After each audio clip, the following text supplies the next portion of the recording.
E aí, pessoa, tudo certo com você? Hoje a gente vai falar de decomposição vetorial. Se você ainda não sabe o que é soma de vetores, então dê uns passinhos para trás, vá assistir a aula sobre soma vetorial. Aqui tem aula sobre os casos particulares de soma, isso já resolve sua vida. Depois você vem para cá, tá bom? Não assista essa aula sem saber o que é soma vetorial, senão você vai dificultar a sua vida à toa. Decomposição vetorial nada mais é do que eu transformar o meu vetor nas partes que o compõem. Decompor não é eu dividir algo nas partes que compõem aquele negócio? Sim? Para eu falar de decomposição, necessariamente o meu vetor está o quê? Na diagonal. Porque nós temos três direções: horizontal, vertical e diagonal. A diagonal é a minha direção híbrida, ela é composta por vertical e horizontal. Ela é a minha direção composta por essas duas. Então, quer dizer que eu posso transformar esse vetor em outros dois vetores. Pensa comigo. Se eu colocasse uma luz bem aqui, uma lanterna aqui, concorda que a sombra desse negócio ia ser isso aqui? Usa a imaginação, gente, usa a imaginação. E se eu colocasse uma luz, uma lanterna bem aqui e eu tivesse uma parede do lado de cá, concorda que a sombra desse negócio ia ser isso daqui? Então, o que está acontecendo? Lembra lá em soma que quando eu tenho vetores em direções distintas, direções diferentes, ele tem a resultante na diagonal. Vou chamar esse vetor aqui de A.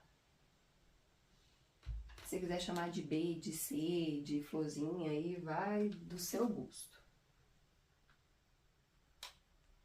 Aqui vai ser meu AY.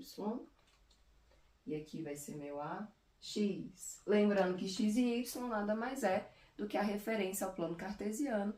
X é meu eixo horizontal, Y é meu eixo vertical. Por isso que a gente usa esses índices, tá? Aqui a gente não está inventando nada. Esse vetor aqui, vermelhinho, o vetor A, eu escrevi ele bem assim. A é a soma de AX mais AY.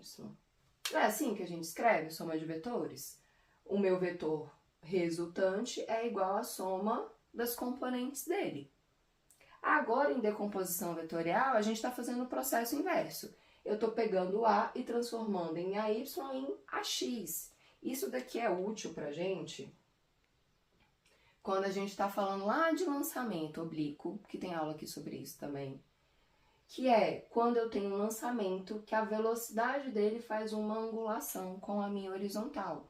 Por isso que na hora que a gente faz a relação de decomposição, a gente usa esse ângulo de cá por conta dos outros estudos que a gente tem, porque é mais fácil. Mas antes de falar desse ângulo daqui, vamos lá. Eu tenho aqui meu vetor A, que é a soma de AX e de AY. Até aqui, tá tudo certo? Eu espero que sim. Quando eu uso soma vetorial, as minhas regras gerais, eu tenho a regra do paralelogramo. A regra do paralelogramo nada mais é do que eu formar o polígono paralelogramo, que diz para mim que os lados paralelos, eles são iguais. Então, eu vou repetir os meus vetores para o seu lado paralelo. Ou seja, a x eu vou repetir aqui em cima. E a y eu vou repetir aqui.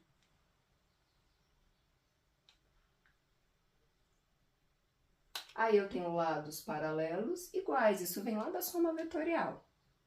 Minha direção vertical com a direção horizontal, ela necessariamente forma um ângulo de 90 graus. Sempre, sempre forma um ângulo de 90 horizontal com vertical, sempre vai formar um ângulo de 90 graus.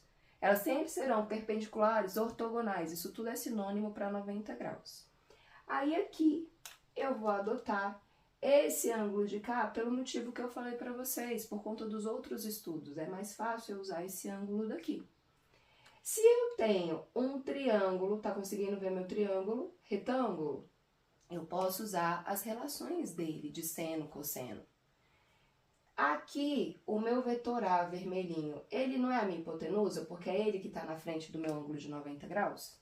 Aí o ângulo que me interessa é esse ângulo de cá, que ele está fazendo com a horizontal, que eu chamei de θ. É uma notação que é a mais usada, θ. Agora, o que eu vou fazer? A minha relação que tem cateto adjacente, porque olha só, se eu estou no triângulo retângulo, quer dizer que esse cara é o cateto adjacente, esse daqui é o cateto oposto e o vermelhinho, que é o meu A, é a minha hipotenusa. Tá me acompanhando até aqui? Agora, se eu vou usar o cateto adjacente, a minha relação para cateto adjacente não é cosseno? Cosseno de θ. O cosseno de θ é quem? Esse AX. Certo? O tamanho dele, tá, gente? É o tamanho dele, o valor numérico dele. Dividido pela minha hipotenusa, o valor numérico da minha hipotenusa. Isolando esse cara aqui, eu vou ter que a minha componente horizontal vai ser a minha hipotenusa vezes o cosseno desse ângulo. Tranquilo até aqui? Vou fazer a mesma coisa para y. A y é meu cateto oposto. Então, eu vou ter que seno, porque lembra que cateto oposto é relação de seno? Seno desse ângulo é o cateto oposto a y.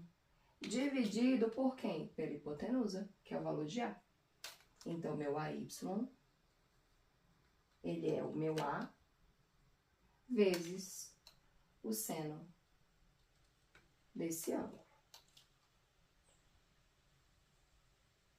Então, aqui, as minhas componentes, quando eu faço decomposição vetorial, a minha componente horizontal é o valor do meu vetor completo, vezes o cosseno do ângulo.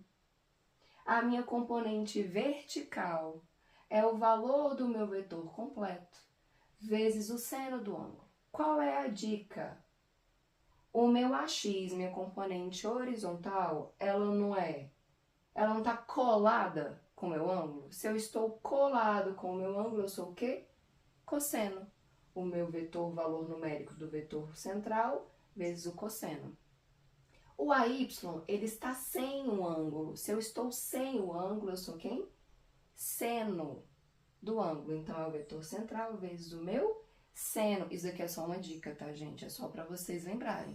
Porque isso daqui sai de onde? Das minhas relações de triângulo retângulo. Vamos fazer um exemplo aqui, só para vocês analisarem melhor? Ixi, cadê meu aparador? Um minuto. Achei. Esse aqui é um exercício, inclusive, de um livro, tá? Do Ramalho, que é um livro bem comum da gente usar. Eu tenho um avião que tem uma velocidade inicial de 200 metros por segundo. Ele faz um ângulo antes dele decolar. Na hora que ele vai decolar, ele faz um ângulo de 30 graus com a minha horizontal. Aí ele pede para calcular as componentes desse vetor velocidade aqui de 200 metros por segundo. Vamos lá. Minha componente horizontal tá aqui. Vou chamar agora de Vx. Professora, mas você está chamando de Vx por quê? Porque eu estou falando de velocidade. Então, vou usar a letra da velocidade, tá bom? E eu vou ter minha componente aqui de cima, que eu vou chamar de Vy. V de velocidade, Y porque eu estou na vertical, X porque eu estou na horizontal. O X não é o cara que está colado com o ângulo, então ele é minha relação de cosseno. Aí eu vou ter o quê? Que Vx, o valor numérico dele, tá, gente? Isso daqui é para calcular o valor numérico disso daqui, o módulo, a intensidade. Porque direção e sentido é dado pelo desenho, beleza? Eu vou ter o valor do meu vetor central, da minha velocidade completa, porque é ela que eu estou decompondo, que é o quê? 200. Vezes, se eu estou colado com ângulo, é o quê? Cosseno de 30 graus. Então, o seu Vx vai ser igual a 200 vezes cosseno de 30, que é raiz de 3 sobre 2. Eu posso dividir 200 por esse 2, não posso? Eu vou ter, então, 100 raiz de 3 metros por segundo, porque isso é a unidade da minha velocidade. Componente horizontal calculada. Componente vertical, eu estou sem o ângulo, certo? Então, a minha relação de seno VY vai ser igual à minha velocidade completa, 200, vezes o meu seno de 30 graus, sim? VY vai ser igual a 200, toda hora mudicou, né, gente? Mas tá bom. 200 vezes 1,5.